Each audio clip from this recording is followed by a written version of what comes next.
Welcome to Stress-Free Solutions with Sarah. I'm your host, Sarah Elise, a stress management and fitness coach, advocating the world to trust their gut more often. I discuss various ways to manage stress and share personal stories of guest experts who have gone through the same stressors as all of you at home.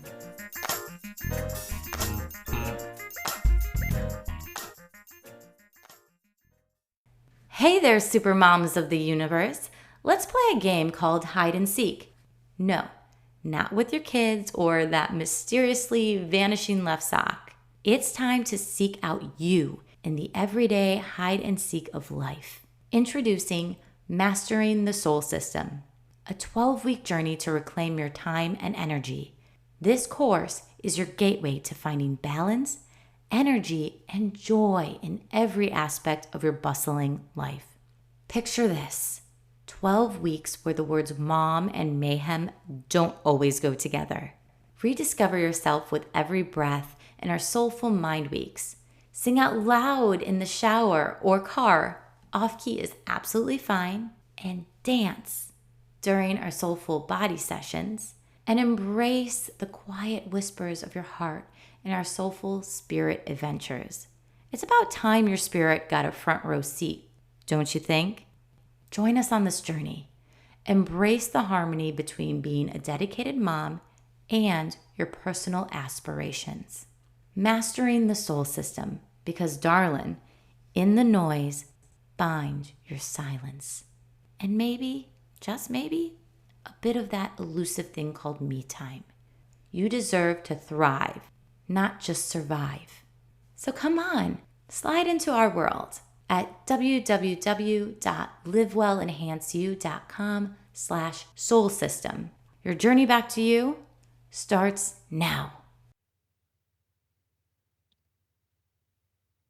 Briana Dai is the VP of Digital Innovation at eWomen Network, the #1 business community for women entrepreneurs, on a mission to help 1 million women make $1 million. A former celebrity makeup artist turned branding and digital marketing expert, Briana has spent over a decade helping women-owned businesses elevate their visibility and scale their impact online. Her story is one of resilience and reinvention. After surviving a near-death experience that completely transformed her outlook on life, Briana became passionate about helping women blend strategy with soul-building brands that are not just profitable, but deeply purposeful. She's also a mom of two, a creative visionary, and a sought-after speaker known for her honest, empowering approach to business, branding, and motherhood. You guys, I am so grateful. I met Briana in a mastermind a few years ago now. It's kind of crazy to think about.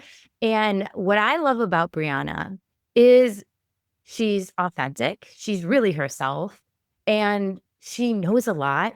And it's not bullshit. And I just feel like it's helpful because she'll tell it to you straight. And so, Briana, thank you for coming on here, talking to Stress-Free Solutions, because there's so many women out here that are feeling like they have to do everything alone.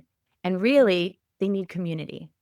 Yeah, no one makes it alone. It definitely takes teamwork to make the dream work, as we say. And I'm so grateful to be here and to be on the show with you, Sarah. Thank you for inviting me. Gosh, my pleasure. I did want to kind of start back before the kiddos and before even eWomen Network, because you were doing makeup. You've had a life before all of that too. Yeah. So just tell me a little bit about how did that even come to be? So interestingly enough, before I even wanted to be a makeup artist, my dream was to be an actor. And so I went to film school and I got scouted by an agent in LA. They were like, we think that you should come out to LA for pilot season. And so I did that. I left Dallas, Texas, where I grew up, and I moved to LA. And I went through a 3-month period of intense auditioning through a pilot season. And it like shattered my confidence. Like I was a pretty confident young girl, but any confidence that I had was pretty much obliterated through the feedback. And I just really realized I am way too sensitive for this industry. And so I decided to pivot. And I realized, maybe it's not acting that I love as much as just being in that set environment. And it's really the art of transformation, Mm. not necessarily transforming my character, but I can absolutely transform faces. And that's when I decided to go down the trajectory of makeup and hair. And I got into the production industry as a makeup artist and a hairstylist. And I worked with tons of clients for campaigns ranging from, James Avery to the ESPN body issue. I traveled to Mexico for the Dallas Cowboys cheerleaders swim calendar. I even got to work with Mariah Carey in Malibu. I mean, I got to work with some What? pretty incredible clients. Yeah, yeah, it was really Really awesome. Yeah. And then I realized, there's a huge discrepancy between makeup artists and hairstylists that are just kind of barely getting by, and then the ones that are really getting the jobs and the opportunities at this high level. And it was truly business acumen. I grew up with entrepreneurial parents, and I really understood how to write an email, how to send a contract, just Mm. all the professional things that they don't teach you in a cosmetology or a makeup school. And Yeah. that's when I started my entrepreneurial journey, and I launched my first company called Makeup Artists Unleashed. And I certified hundreds of makeup artists. I hosted workshops all over North America and would bring in other celebrity makeup artists as kind of the headline that were more famous than me. And then I would teach the business class and I'd get people certified. And it was amazing.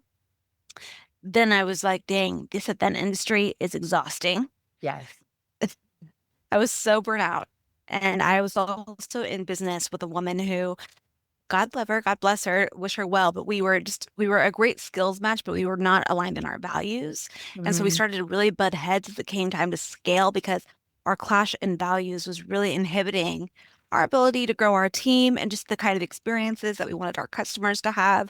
And so that partnership dissolved, and with that, the business did as well, which was a really painful lesson. I learned about expensive lawyers and lawsuits and dissolving businesses and assets and starting over. And so I relaunched a company called Beauty Boss Network, where I was still doing events, but I also wanted to grow a membership so that Mm. it wasn't totally focused on the event industry. And then one day it kind of hit me like, wait a minute, I've got events to help beautypreneurs learn how to grow their businesses and scale, and a membership community for them to connect with each other. I think this is like a miniature niched down eWomen network, which was my family's business that my parents launched 25 years ago. At the time, it Wow. was more like 18. And so I was like, oh my God, it's so interesting how our paths lead us down directions I never thought I would be a part of the family business until one day it just made sense. And so I decided to join forces with eWomen Network. They acquired Beauty Boss Network, and I started down my 10-year succession plan to take over the family business, which kind of brought us here to today. That's That's my awesome. story. I love that. I mean, 25-year legacy. Like, it's incredible that your parents built that.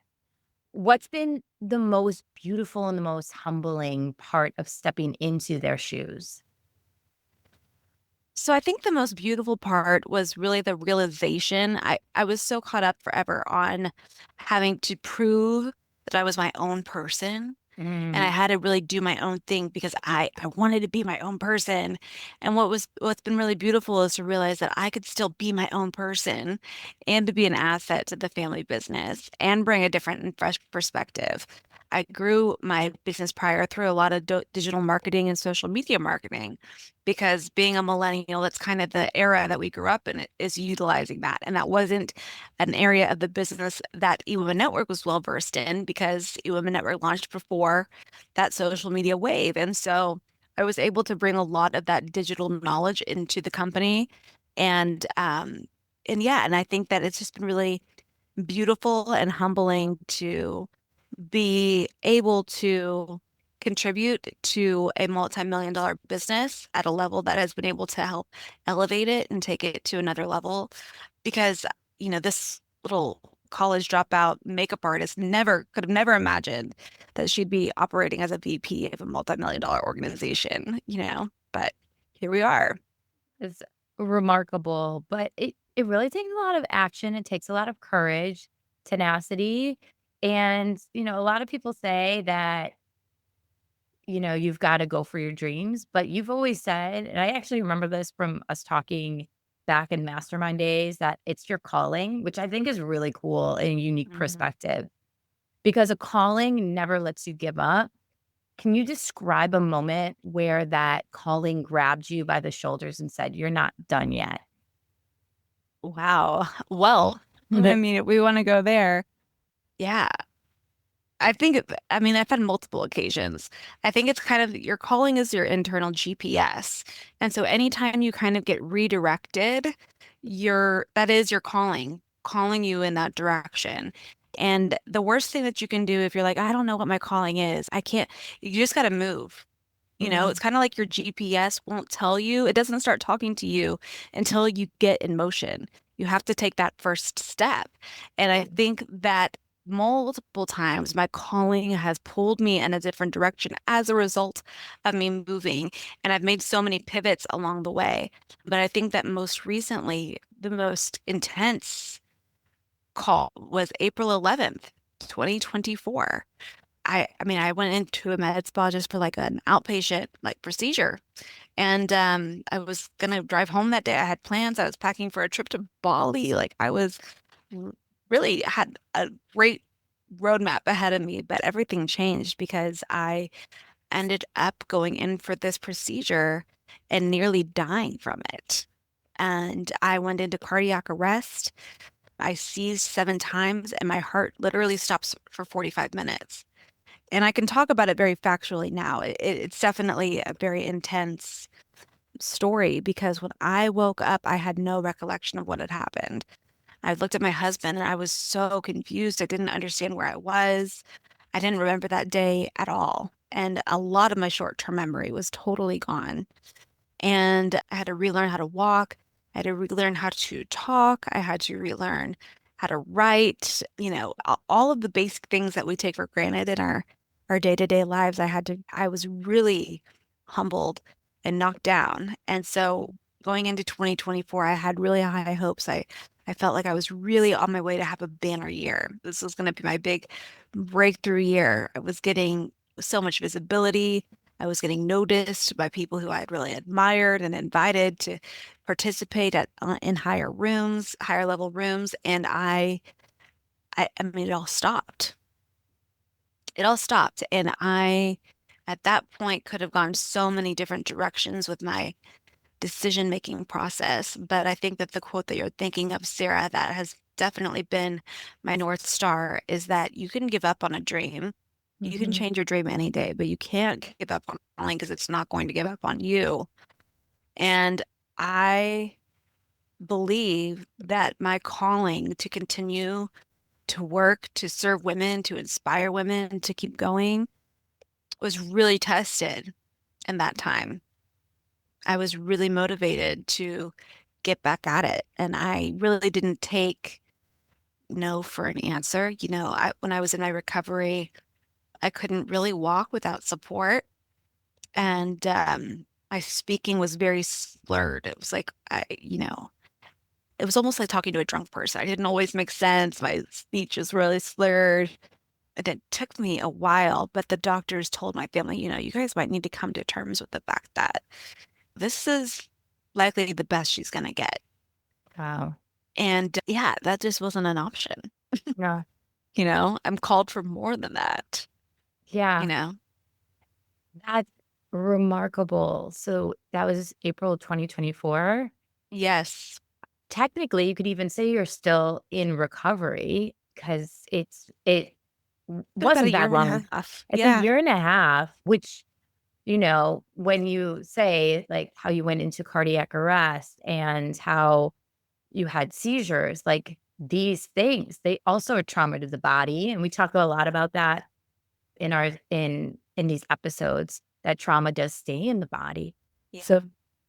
what has been kind of what has been the hardest part about going into this next chapter and saying, "This is still a part of me, and I'm still I'm still growing and I'm still recovering, and I can't go maybe 100%, but it's taught me how to slow down and do the things that matter. Like, I just don't know how are you doing all of the things that we are seeing on social media and with your family's business?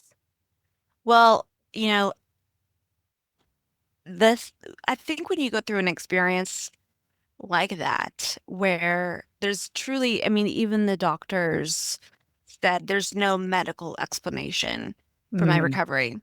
It's truly a miracle. mhm. And to me, that's God. That's a God thing. And Yeah. so this experience absolutely brought me closer to God. He gave me my life back. He restored me beyond what any medical professional thought was possible. And so I'm a believer, and I believe that everything, even the most traumatizing things, happen for us. They don't happen to us. And Mhm. it's really our job to do the work and to reflect on what am I supposed to get out of this? And I do believe it takes time. You know, Sarah, I thought that I learned all of my lessons that I was meant to learn from that experience as I was going through my recovery, as I was in rehab, but I feel like I'm still uncovering like, oh, this really illuminated this lesson for me. I mean, I think that I think that you really, whenever life throws you a curveball or knocks you down, it's just important to recognize this is happening to me for a reason. And it really is your job to do that work and to really reflect on or pray on, if that's what you believe in, what that reason is. And then it'll come to you. But there's something in that that you're supposed to learn so that you can help someone else. And I believe that my experience has made me even stronger in my relationship with my work and my message and my why. Mm. And I'm able to serve at such a higher level. I think, no one's going to go through, no one's going to walk this earth unscathed. We're all going to hit traumatic experiences. And like you said, that trauma, it can definitely live in the body, but you can't skip it. You have to go through it. Yeah. You really have to sit with it and be in it and be messy. And I don't think that you can speak when your scars are not healed. Yeah. You can only speak from healed scars. When you're in it, it's really hard to speak to it. Mhm. So giving yourself that space, that time, that grace, and knowing that one day you will be able to speak to it from a place of strength, it was the key for me, I guess I'll say.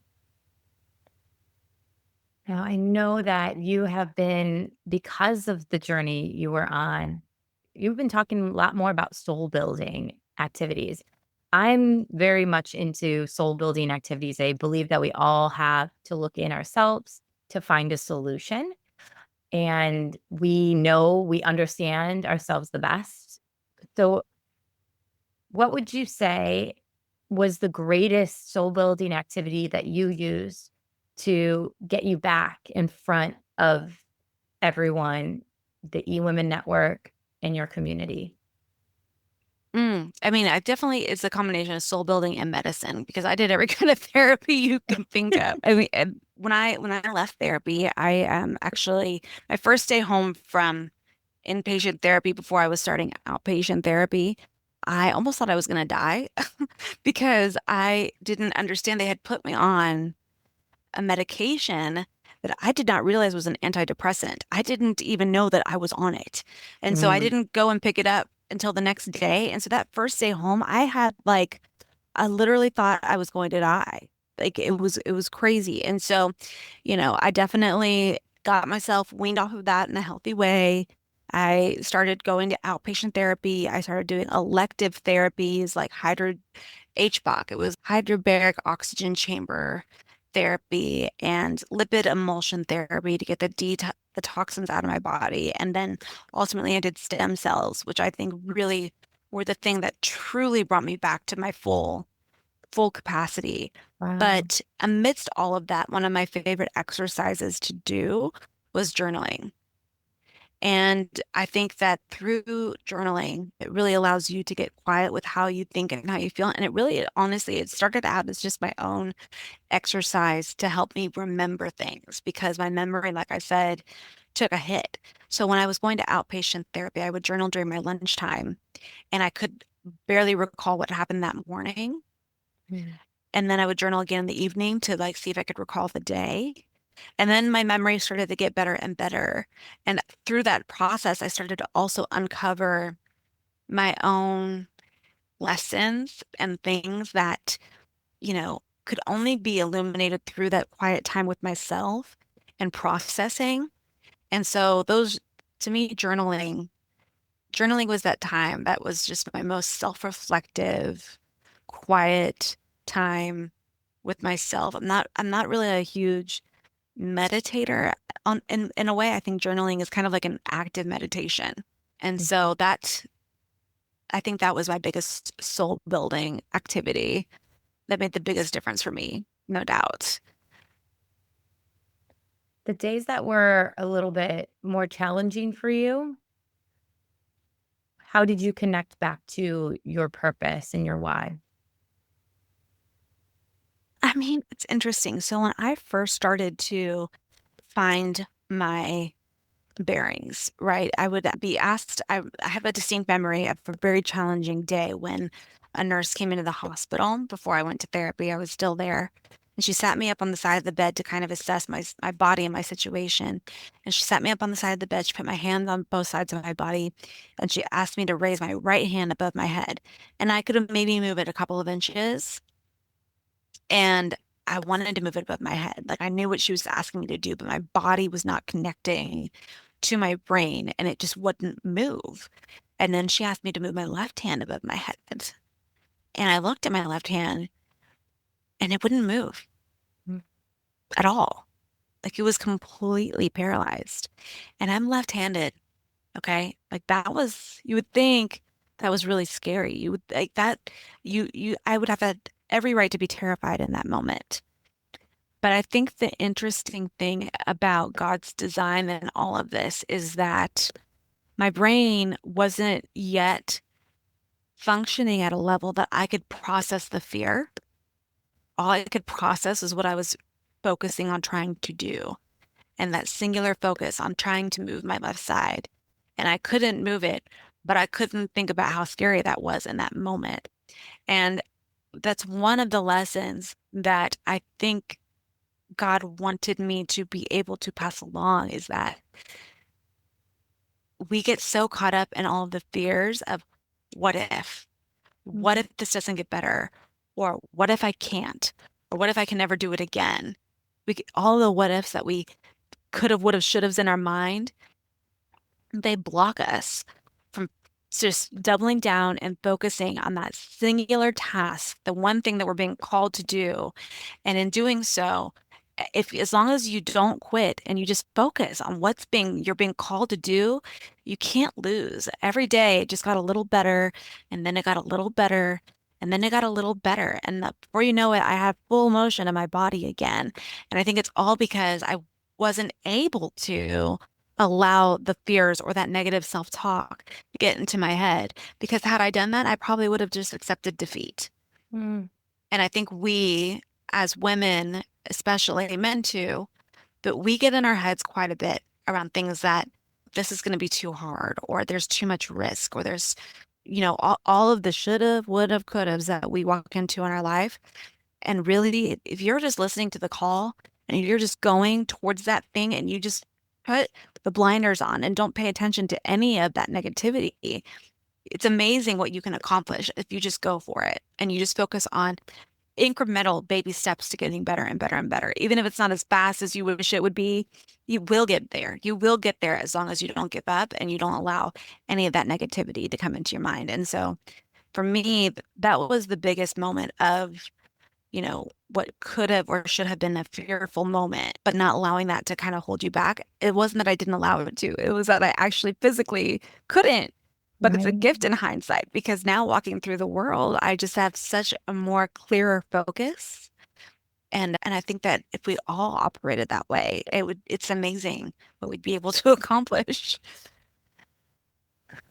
That's such an amazing perspective. And I do feel that women lose a lot of sense of self just based on talking to female groups and connecting with other mompreneurs lately. They feel like they've had to take a back seat Hmm. because they want to thrive in this new identity as mom. And that's though really hard mentally because before maybe they were running the business, keeping up with their friends and family, able to do all the things. And now they kind of feel like they're at a standstill. Hmm. Those women out there, what advice would you give them to how to take on this new season of life? Well, it's hard. There's no doubt about that. I mean, when I had my daughter in 2020, that was the first wake up call for me. And then I just had my son 8 months ago. And it's even harder now with two, you know? Mhm. And I think that the biggest advice that I can give women is you can absolutely do all the things and be all the things. You just can't do them all at once. And so you have to be able to quickly assimilate what really matters and then make sure you hit the things that matter. And that goes for not only you, but your spouse, your kids, your friends, like what really matters to them. And if you can have that candid conversation, you realize how much of the stuff that you worry about that really doesn't matter, you know? I think of it as juggling. We juggle a lot as women. And some of the things that we juggle are rubber balls. So if you drop that ball, it'll bounce right back, you know? Then sometimes you're juggling balls and some of them are crystal. And if it drops, it's not bouncing back. It's going to shatter. So what of the balls that you have in rotation are rubber and you can afford to let it drop and you know it'll be back versus the ones that are crystal? I have a lot of friends who are my rubber balls, meaning if we don't see each other for a month, we're going to bounce back. We're going to pick up right where we left off. It's a low maintenance friendship. And that's what works really well for me. My friends know that I love them, that if they call me in the middle of the night, I'm going to answer the phone. You know, if my friend has a dog that's been her lifelong dog, and she had to put him down, I dropped everything and I went to be with her when she put down her dog. You know, if I had a friend that was in need, I would be there in a nanosecond. But I don't have the friendships anymore where we're texting all the time or we're meeting up for lunches all the time because my schedule just doesn't allow that in this phase of my life. So I know what's my rubber balls, I know what my crystal balls are, and I just make sure I never drop a crystal ball. Same for the spouse and same for the kids. If my daughter really wants me to show up for mommies and I almost said mommies and mimosas. Her school definitely does not do mommies and mimosas. No, I wish. Okay. They do little like mommy kid days. And you know, if she really wants me to be there, I will move mountains to make sure that I'm there for that, to show up for her because that matters to her. But she doesn't necessarily care if I volunteer to do the trunk or treat. So why am I stressing out over that? Like you can be all of the things, but you just have to know what things actually matter and stop worrying about the stuff that doesn't. Because we put a lot of pressure on ourselves over things that just in the grand scheme of things just do not matter at all. This is so minor, but I just did this, so I do want to share. Like, Samara has her naps around times that I schedule interviews, you know? Mhm. So, but she wasn't taking a nap today, like when she usually falls asleep an hour before my interview. And then I'm like, okay, I can like prep and stuff. But she wasn't. At the same time, though, she was so content because I give her a book, like a soft book, and some little farm animals she can play with. So she was just talking. But I felt Mhm. guilty because you're like, I should be spending time with her. But I'm like, no, this is also teaching her independent play. This is teaching her how to be an individual. But Yeah. really hard because you want to be doing all the right things. But in those little moments, I just have to like take a breath and be like, this is going to all come back and Yeah. it's going to be good. Yeah. And you know, came to shove and you had to reschedule this interview, I mean, I'm the type of person that would have understood because I'm a mom too. So I would have gotten it. Like on Friday, I had a big meeting. We're launching a podcast this year ourselves. And so I was going to meet up with the whole team to talk about preparing for that. And my dog ended up deciding to pop a bunch of prescription pills. Don't ask me how he got them. It's a long story short, but we had to end up sending him to an emergency vet and I had to miss the meeting and I tried and I had to reschedule it because I needed to be there for my dog. Like in that moment, I had to make a game time decision. This is the crystal ball. My Yeah. dog is the crystal ball. This Yeah. podcast meeting is rubber. I can reschedule it. It'll bounce back. It'll be fine. And we had it today instead, Yeah. And so I think that sometimes balls can shift, they can quickly shift from rubber to crystal. They're not set that way, So if we're going with Hmm. that metaphor. And so, we as women know when we can shift a focus, shift a priority. Your intuition will tell you what's Hmm. important in that moment. And being able to be agile with that and forgiving of yourself, like this is the thing that was crystal for me right now. So that can wait. And Yeah. like you said, she's learning self-play and she's doing great. And I think that that's awesome. But if she really needed you right now, then that would be crystal, Yes, And as a fellow exactly. mom, I would have understood. Yeah. And I was just so thankful. I was like, my husband was showing me on the camera. I was like, she's enjoying herself. And this is a moment, this is a teaching lesson for me. Like, let it go. Yeah. She can handle herself too. Yeah. They grow up so fast. I know, it's crazy. I want to do a fun little soulful lightning round with you. Okay. So I wanted to ask, what was one thing you'll never take for granted again? Mm. Breathing. Mm. The first food you craved once you could eat on your own. Margaritas. And I wasn't allowed to have them. And then I got pregnant. That's In a hilarious. year to have a margarita. Love that. Oh, branding trend you wish would disappear forever. A branding trend I wish Yeah. would disappear forever. Mm. Oh man, branding trend. Probably over curated, you know? Yeah. Like I love the real stuff. I hate the over curated. So yeah, I wish that would disappear forever. Favorite way to connect with your kid after a long day. Mm. Mm. Probably the park. We love to walk to the park. I love to push my baby in this stroller. I love taking my daughter outside and getting fresh air. Mm. I love pushing her on the swing, watching her go down the slide, just all of the things. And we're also big cuddlers. We are a touchy family. We love cuddles and kisses. And so I will cuddle her as long as she wants to cuddle me. She's 5 years old. And I know one day she's not going to be about that. So I try to savor as much of it as possible. The cuddles are the best. The best. A song that would soundtrack your comeback. Hmm. Probably high hopes. Love that. High That's a good hope. one. Yeah. Most underrated trait in a great leader. Underrated trait. Mhm. Underrated trait. Oh man. I don't know that this is underrated, but I don't feel like all leaders lead with this, and that's kindness. Just really being genuinely kind and interested in your team, Mm. interested in their personal life and how they're doing in their personal life. I think that it is so powerful when you get to know someone beyond just what they can do for your company, but really like who they are as a person and what matters to them.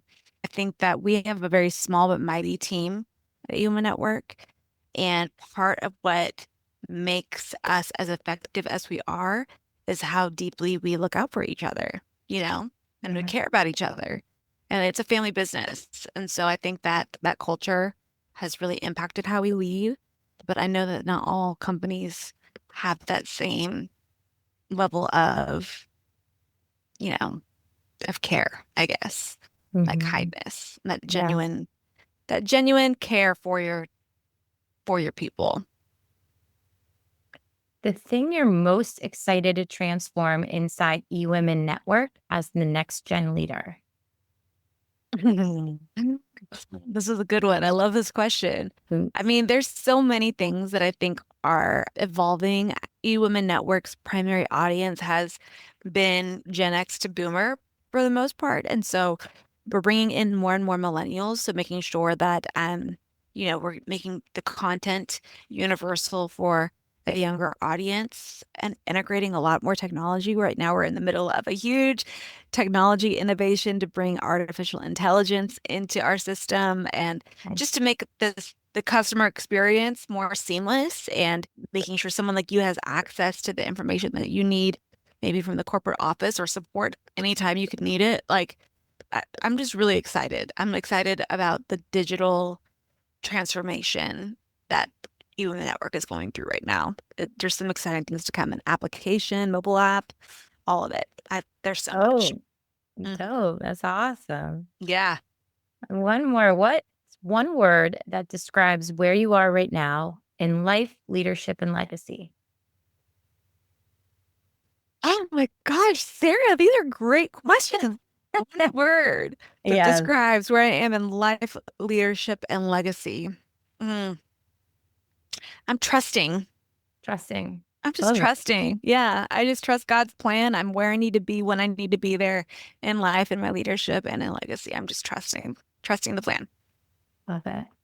Yeah. My very last question. I always love to end on this one because so often we look at stress as a bad thing, but it can be good or it can teach us something. So, how has stress saved your life? Oh, yeah, you do love this question. How has stress saved my life? I would say, man, I do really great work under a little bit of pressure. I think that stress saves our life, my life particularly, in that when you're operating from stress, you really can't overthink. Maybe you do. Maybe that is what stressful is when people overthink. But the way to get out of it is to stop overthinking and just move. And I feel like sometimes the best things come from when you just put our foot down and say, this is what we're doing. Even when you decide to finally flip that switch, that's usually, for me anyway, when some of my best ideas come, like on the other side of stress and saying, okay, I can't live here. I can't live in this mindset. I can't live in this space. So what am I going to, what shift are we going to make? And that decision is oftentimes a pretty groundbreaking one. Big shift. I have absolutely loved this conversation. I'm really excited for women and my men listeners because I also think that y'all can learn a little something about business. And I really do believe in miracles. And I think that there's a calling, there's a reason this miracle happened. And you're a beautiful soul. And I'm just so excited to see what's going to happen for you in 2026 and for eWomen Network. I'm really excited for you. And just from one mama to another, like, thank you for all that you're doing because this makes such a difference in our world and community. Well, you're amazing. So thank you so much. I've really enjoyed this time with you. And yeah, hopefully it's not the last. Yes, exactly. And y'all share your takeaways. You can find Briana Dai everywhere. Briana, though, where can people connect with you best? I love Instagram. I am Briana Dai on Instagram. That's my handle. So come say hi. Let me know your biggest takeaway from this conversation. I'd love to hear it. I'd love to get to know you. Amazing. And y'all remember, as always, to be kind and speak well to yourself on this self-love journey. Take care.